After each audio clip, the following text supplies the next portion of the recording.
Hey everyone, Scott here to discuss The Counselor, starring Michael Fassbender, Penelope Cruz, Cameron Diaz, Javier Bardem, and Brad Pitt, directed by Ridley Scott. Now, before I get into this movie, I remember going to theaters for this thing, and one scene in particular was burned into my memory for all these years. And what scene was that? Well, let's get into the movie and we'll find out. The movie takes place in Mexico, and we meet our main character, who's a lawyer, only known as the Counselor, played by Michael Fassbender, as he's in bed with Laura, played by Penelope Cruz. And their chemistry is average at best, while Mexico is shot magnificently throughout, as there is no complaints about the cinematography, but there are problems with this movie. And I'll get there when it's appropriate, but the Counselor and Laura's scene in bed was a tad bit explicit, as is this whole movie, and there were times I felt a little uncomfortable while, like, I was watching a fucking pornography. That's very graphic. It wasn't very funny. And this opening scene in the bed did take a little bit too long, as this thing is a little too long, as the first 30 to 45 minutes felt like it was dragging. But when you get to, and especially the director's cut, because I did watch both the theatrical and director's cut. This is the review I typed in was for the director's cut. As we get to opening credits, and we get some people killing someone in dirt, and I'm guessing while Reiner, played by Javier Bardem, and his girlfriend Malkina, played by Cameron Diaz, watch a couple of their pet cheetahs. Yes, I said it, cheetahs. Outside in the wild, and Javier Bardem is good in this role, but in my opinion, not as good as No Country for Old Men, which I'll get to in February, which I felt. And I felt Cameron Diaz's character was a master manipulator, and at the same time pretty flat in my opinion, as she's miscast like she was in Martin Scorsese's Gangs in New York. The Counselor meets with someone to buy a diamond wedding ring for Laura, as the acting in this isn't working for me. And why is that? Because this dialogue is pretty damn flat. And how is the Counselor a lawyer, as I've never seen him in a courtroom once in this whole goddamn movie? And most of these scenes sometimes do drag on a little too long. Like the opening bed scene that I already brought up, and the scene where the Counselor buys a wedding ring for Laura is also taking too long. As it could be stuff that was added in the extended cut, because it didn't take this long in the theatrical version. The Counselor goes to Reiner's house while he has a party, and Malkina slapping his ass for a random reason, as the Counselor and Reiner have a conversation on his desk about women, and at one point gets almost too close to his face, that it seemed uncomfortable. But they were going with it, and it reminded me of that Joker Batman situation that Javier Bardem had in, not in a Batman movie, but in the James Bond movie Skyfall, where he leans close to Daniel Craig and does this kind of uncomfortable situation. It was reminding me of that scene, but the house looks more beautiful with the gorgeous view. But so far this movie is going absolutely nowhere. Like, what the fuck is the plot? While a young biker gets food, and the lady at the restaurant seemed rather disrespectful, so he comes off like a fucking prick to her, and he goes home to his dog. And the scene could have been in the editing room floor, as I was thinking, what is the fucking point of this scene? As it felt like it was dragging. Jesus. The Counselor and Laura go to a fancy restaurant and proposes in marriage to Laura, and she just stares without answering, like, what just happened? And does she say yes eventually? As this was rather a funny scene, because Penelope Cruz's face made me think she's in shock, as she's wondering what the fuck just happened. But it unintentionally made me laugh, from the get-go. While Laura shows the ring to Malkina while at the pool, as Malkina is talking about church, sex, and the ring, which is an awkward scene, while the Counselor goes to El Paso, Texas, in a bar where he meets with Westray, played by Brad Pitt with the black eye, and have a drink together. And honestly, this movie has too many fucking characters, as it's hard enough for me to remember Cameron Diaz's character's name, Malkina, which is a pretty unusual name. And do I keep track of what the fuck they're saying? Absolutely fucking not.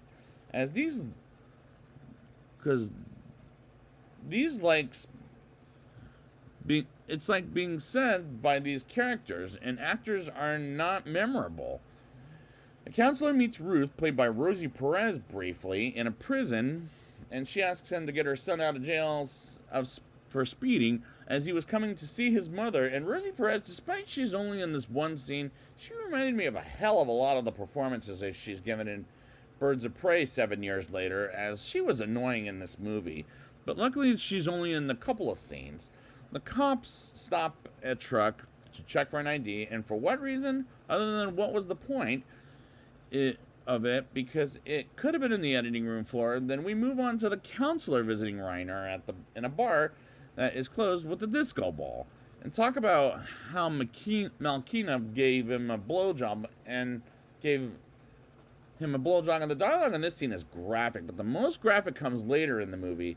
And there were times the movie got a little too disgusting, as a couple of cops spy on the young biker as he's being investigated by Malkina, and the counselor and Laura is approached by Tony, played briefly by Toby Kebbell, and they have the most intense conversation to the point it almost turns into a fist fight. And Tony seems unhinged, as this motherfucker is crazy as hell. Malkina goes to confession for the first time with a priest played by Edgar Ramirez, about what bad she's done while she's talking about sex, and doesn't get to the damn point. And eventually the priest leaves the confession room while Malkina was making him uncomfortable, which was a very weird scene as we move on to the nighttime, as the counselor is on the phone with Laura as it's phone sex. And what is director Ridley Scott thinking for making a movie this fucking graphic? He meets with Reiner once again, and Reiner talks about how Malkina fucking his car, or fucked his car, let's say, and we see it as he explains it. And this is the scene I was telling you guys about earlier in the show. This is the graphic scene, and it was burned into my memory after I saw this first time, like a decade ago. And I'll unfortunately never forget when Malkina climbs on Reiner's car and does the splits, and as she fucks the car and eventually comes, C-O-M, otherwise known as, on the car. And I thought, what in the actual fuck? As this scene is never getting out of my brain. It's graphic for motherfucking sure. And now I'm disgusted by this movie on that scene alone. We follow someone measuring and waiting for the young motorcycle man from earlier in the film's head decapitating, and Ruth dreams about it. And honestly, I didn't realize the young motorcyclist was her son when watching this movie again for the first viewing of the show. And it was all planned by Malkina, and she calls Laura as she had a dream about her, and they meet the next day at a pub, while someone breaks into a factory with the second man to fix his truck. And again, editing room floor, and Westray calls the counselor and says they have a big problem, and they hang out next to a pole at a hotel and sees Ruth's son is killed by decapitation. And Ruth wants the counselor killed, as I don't know what the fuck is going on in this movie, nor do I care. The counselor throws his cell phone in the trash can and borrows a woman's cell phone to call Laura and says to her he'll explain everything and just to stay at home, while the cops see the stolen truck and the bad guys shoot one of the cops dead. Now, one problem was he didn't delete the number after he finished the phone call. While they kill both truck robbers, okay, let me restart this over. And one guy shoots one of the cops. The bad guy shoots one of the cops dead, while they kill both truck robbers, as well as another driver. And what was the point of this scene? And I don't understand Ridley Scott's choices for scenes in this movie, as once again, this should go in the editing room floor. A lot of this side story with the truck drivers and all that bullshit needs to go in the fucking editing room floor.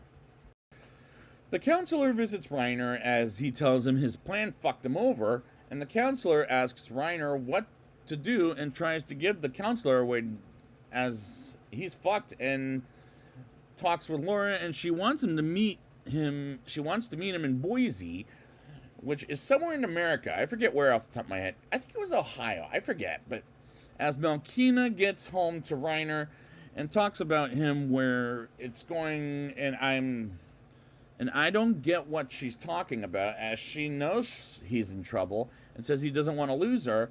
And we move on to one of the cops getting to a shelter while limping and switching the truck to a clean truck, and Reiner gets encountered and killed by some gangsters as his pet cheetahs don't eat him, surprisingly.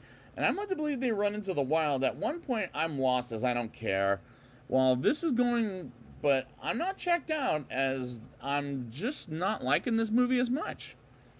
Westray is on the phone with the counselor as he doesn't know where Reiner is at, and Laura gets captured, and we move on to an extended scene where a couple of kids spot one of the cheetahs, and the counselor asks a hotel clerk to check on his messages, and he doesn't have any, and visits someone by the name of Jefe Hernandez and asks to protect him, and Jefe says he'll do what he can while Malkina is on the phone with someone, and we move on to Chicago, which is where the cop is, and gets his truck washed.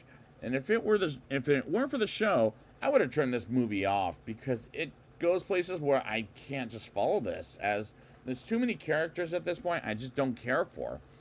We're getting the counselor on the phone begging for his life with Jefe, and asks for a hiatus, and he can't give it to him as the counselor is tearing up about it. And I just want this movie to end at this point, as I just don't care for this movie anymore, as I'm not enjoying watching it at this point.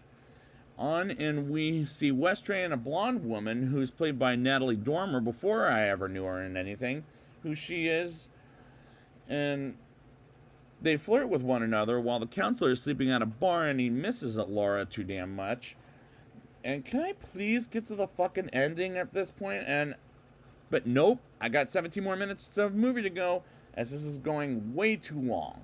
The counselor goes in the middle of a riot about war, I'm guessing, as he stops by a hotel room to sleep in as the phone doesn't work, and we move on to Malkina taking the blonde woman, as the blonde woman doesn't want any mixed murder, as well as her plans, or with any of that. And the blonde woman walks away and doesn't take the money, and Malkina offered her, as Westray gets killed by a razor wire, caused by a couple of men working for Malkina, as it decapitates its head and cuts off its fingers, which was a bloody and graphic way. And the counselor's hotel room is knocked on by a kid to deliver a message of a disc that explains what happened to Laura. And I thought, come on, just play the goddamn disc. But next thing you know, we see Laura's dead body getting in the dumping area, while Malkina goes to her banker and says she's not going back to America and Mexico, as she's thinking of going to Hong Kong, China. And after they finish talking, the credits roll, as this climax did bore the crap out of me, and I'll explain how bad this movie is in a rating. I'll give this movie a 2.7 out of 10. Once again, the cinematography is magnificently shot, but what I don't recommend is watching the extended cut, as it drags the movie a little bit too long at 2 hours and 17 minutes. But either way, I don't recommend anyone seeing this movie in general, as the characters were not great, as the dialogue falls flat, and how the fuck is Michael Fassbender's character a lawyer, as we never see him in a courthouse in this whole movie. Javier Bardem is good, but not as good as in No Country for Old Men, which I'll review sometime in February, while Cameron Diaz is miscast here, like she was in Martin Scorsese's Gangs in New York, as I had a hard time following who was who, as the lines said by these characters being acted by these actors are not memorable. And there were times the movie was so graphic it felt like I was watching a fucking pornography, while it was unintentionally laughable. And I couldn't stop laughing for about half of the movie, as it was embarrassing for a movie as straight as this trying to be. This movie is a little bit too long, and I felt it dragging, as some of the scenes should be in the editing room floor, as it won't get to the fucking point. And this is a solid non-recommendation, while I suggest to anyone to never watch this movie, as this is a bad movie, while Ridley Scott needs to stop making his own extended cuts, as I'll come up with Gladiator, The Martian, and Napoleon, which came out with the director's cut recently, as it's getting ridiculous after a while. But at the end of the day, this was a bad movie that was poorly made, in my opinion, except for the cinematography, as that was the best thing about the entire damn movie. And after that car sex scene, I am disgusted by this movie. And when I'm thinking of this movie, I think of Cameron Diaz fucking the car, as this movie, again, disgusts me. So I'd like to thank you guys for joining me, and next time we'll be back with Exodus, Gods and Kings. Not looking forward to that one. And you'll see why next time. And until then, it's time to go, counselor.